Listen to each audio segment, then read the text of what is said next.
Un moulin peut fournir à 400 foyers de l'électricité. Ce constat qui se situe bien dans le débat sur l'énergie renouvelable, débat d'actualité notamment avec l'explosion du prix du pétrole. Ce constat, l'EDF et surtout un particulier l'ont vite mis à profit. Aujourd'hui, la nouvelle installation hydroélectrique a été inaugurée. Ce moulin, en fait une installation ultramoderne, pourrait être même rentabilisée d'ici à 8 ans. Reportage et explication à la Chape dans l'Aube de Grégoire Schott et Bertrand Lasséguette. Au bord de la Seine, la bâtisse attire l'attention.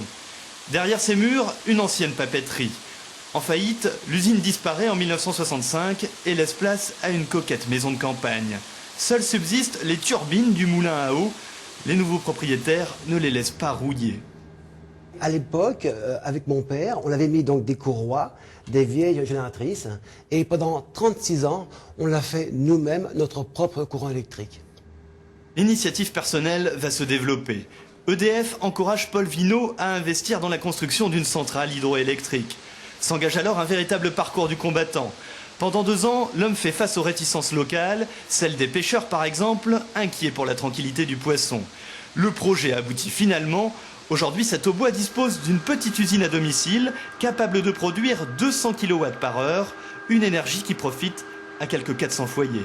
Cette machine, elle est branchée donc sur la Seine. C'est une turbine hydraulique. L'eau passe dans une turbine et grâce à cette eau, on produit du courant électrique. Tout le courant électrique est revendu à EDF. Tout le village consomme le courant électrique et le surplus, c'est EDF qui le gère. Pas de présence humaine obligatoire, la centrale est entièrement automatisée. Pour sa construction, Paul Vineau a déboursé 450 000 €, investissement plutôt fructueux. Grâce aux subventions, il sera amorti dans 8 ans.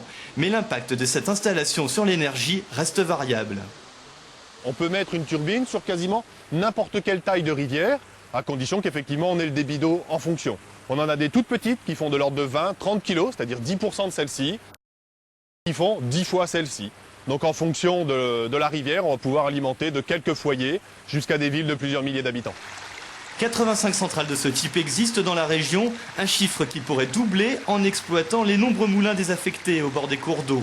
Reste à convaincre d'autres particuliers à s'engager sur la voie de l'énergie renouvelable.